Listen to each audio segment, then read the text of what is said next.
Mari na pumupo. Ito ang araw na ginawa ng Diyos, tayo'y magdiwang at magalak. Si Jesucristo'y muling nabuhay, gaya ng kanyang sinabi, Alleluia, Alleluia. Palakpakan natin ang muling nabuhay na Panginoon. At pakibati nga po ang inyong katabi ng Happy Easter.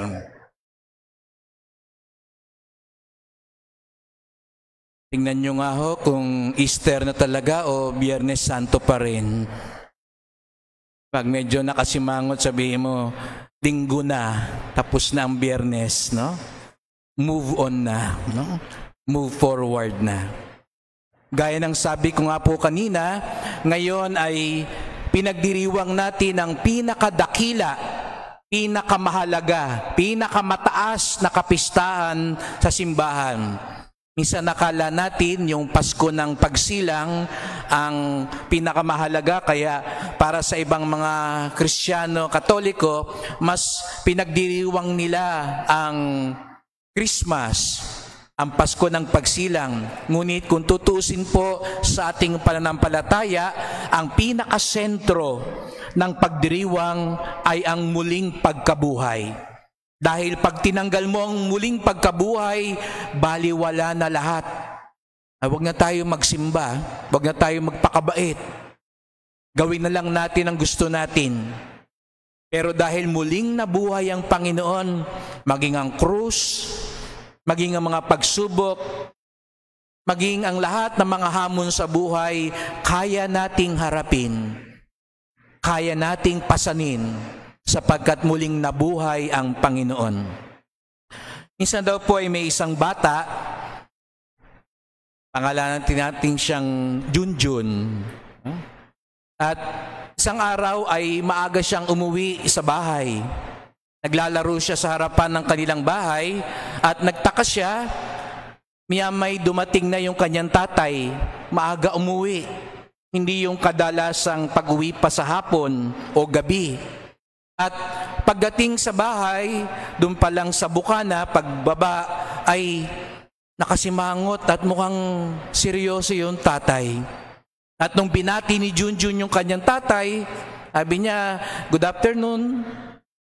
Hindi siya pinansin. At dali-daling pumasok sa bahay. Nag-alala si Junjun kaya sinundan niya yung tatay niya sa loob ng bahay. Nakita niya, may binulong yung tatay niya sa kanyang nanay at dali-dali pa rin pumasok sa silid. Nag-alala si Junjun, nalungkot. Dahil, ano kaya nangyari sa tatay ko? Nilapitan niya yung kanyang nanay, sabi niya, "Ma, ano nangyari kay tatay? Mukhang seryoso siya. May malalabang nangyari." Napangiti yung nanay. Sabi ng nanay, "Huwag kang mag-alala, Junjun. Masakit lang tiyan ng tatay mo." Bakit ganun? Mahapdi ang tiyan niya. Pero huwag kang mag-alala. Pumunta sila sa kusina. Magluluto na yung nanay. Sabi niya, "Wala lang laman. Mamaya pag nalamnan na yan, mawawala rin yung sakit." Ganun po ba? Oo, kaya huwag ka na mag-alala. Kaya lang may sakit yan, walang laman. Pag may laman na, okay na yan. Nawala na yung kaba ni Junjun. Sabi niya, "Ay, lang naman pala." Nagtuloy siya sa paglalaro. Kinabukasan, pumasok na siya sa eskwela. At habang sila'y nagkaklase, maya-maya, napansin niya yung teacher, biglang napaupo.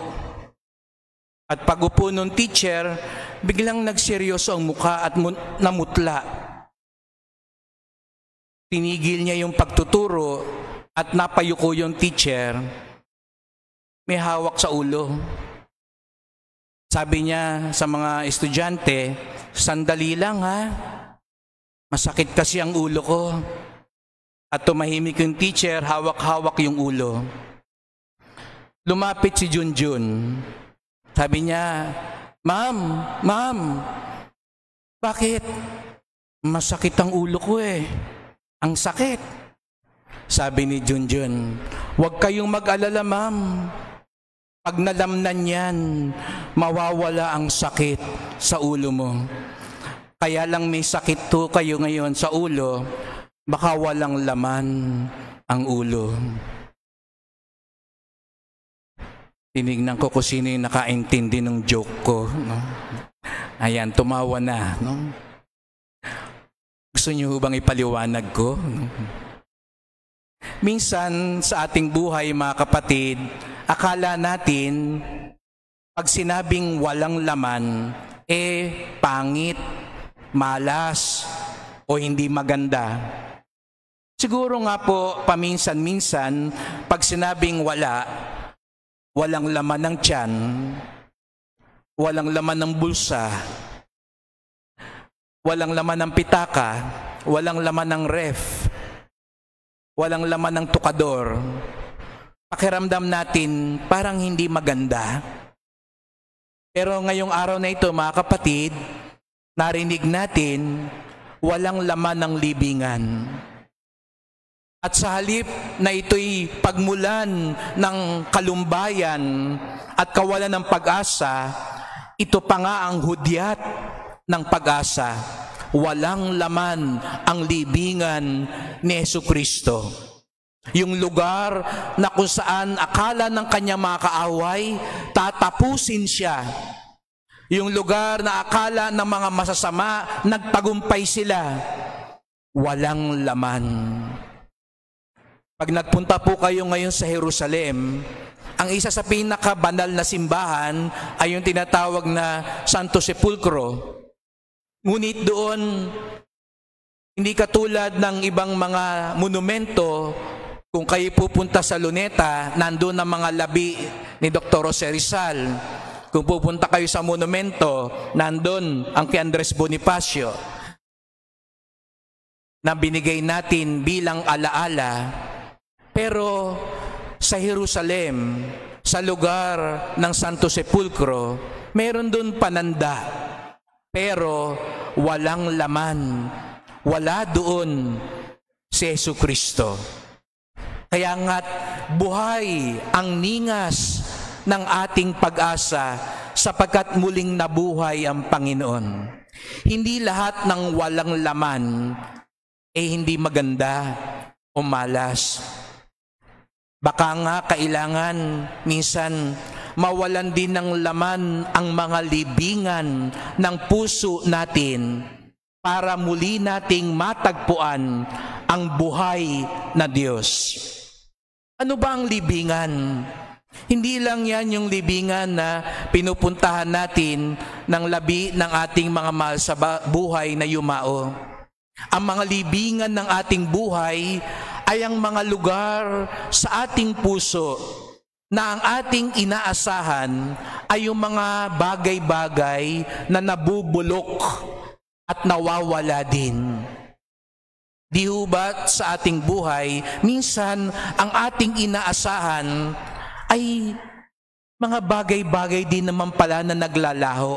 Parang libingan, ang ganda-ganda sa labas, ang puti-puti, ang kinang-kinang, ang gara-gara, pero sa loob, bulok at wala na.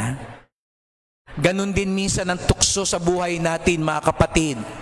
Baka ang pinaglalaanan natin ng oras, lakas, atensyon sa buhay ay mga libingan. Kaya sa halip na walang laman ang mga libingan ng ating puso, punong-puno pa rin. Ngayong linggo ng muling pagkabuhay, ang hamon sa atin, tanggalin ng laman ng mga libingan. Siguraduhin na nating walang laman ang libingan ng ating mga puso. Sa halip, punuin natin ito ng pag-ibig. Ang puso natin, gawin natin parang libingan ni Jesucristo. Hindi yung libingan ng mundo na puno ng kabulukan. Kung hindi katulad ng libingan ni Kristo, walang laman kung hindi pag-ibig. Kaya nga't nung nakita ni San Juan yung walang laman na libingan, anong sabi sa Ebanghelyo? Naniwala siya. Bakit sa dinami-dami ng mga tao na nakakita nung walang laman ni libingan, si San Juan ang naniwala? Di po ba ang tawag kay San Juan ay John the Beloved? Si Juan na minahal at nagmahal kay Jesus.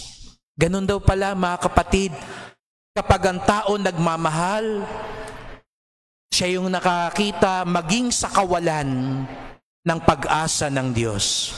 Siguro nga ho mga kapatid, sa buhay natin, may mga kawalan, may kulang, may parang nawawala. Pero kung may pag-ibig daw sa Diyos, may pag-ibig sa kapwa, tayo'y makasusumpong pa rin ng kanyang grasya. Kaya nga sa ikalawang pagbasa na sabi ni San Pablo, ang tunay ngayon tinapay walang lebadura, parang walang libingan, walang laman, walang kabulukan, upang dito lalo manahan ang kalinisan ng Diyos. Opo mga kapatid, sa araw na ito, nagpapasalamat tayo, walang laban ng libingan ni Jesus. Hindi natin siya matatagpuan sa Jerusalem, sapagkat si Jesus na muling nabuhay, hindi lang nasa kalangitan. Si Jesus na muling nabuhay, nasa piling natin, nasa paligid natin, at pwede ring nasa puso natin. Kung katulad ng libingan, walang lamang kabulukan, walang lamang kasalanan, walang lamang kadiliman. Sa halip, lamnan natin ng pag-ibig, pagpapatawad, katotohanan, kabutihan, kapayapaan ang ating puso. Ngayong araw na ito, huwag ka lang humarap sa salamin at tingnan ng mukha mo. Ngayong araw na ito, magsuri ka. Tanungin natin ang ating mga sarili, anong laman ng puso natin? Para ba tong libingan ni Jesus? O parang libingan lang ng sementeryo? Sana ang mga puso natin, kung meron mang laman, ang laman ay ang pag-ibig ni Jesus na muling nabuhay. Ang laman ay pag-ibig natin sa Diyos. Amen. Alleluia. Ang mabuting balita ng Panginoon ayon kay San Juan.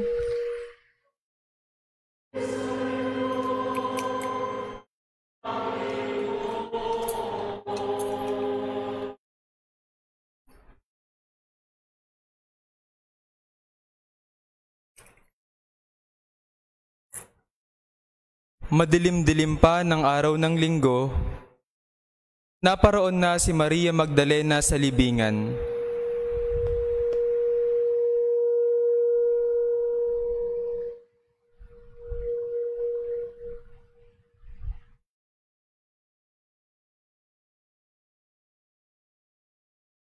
Naratnan niyang naalis na ang batong panakip ng pinto sa libingan.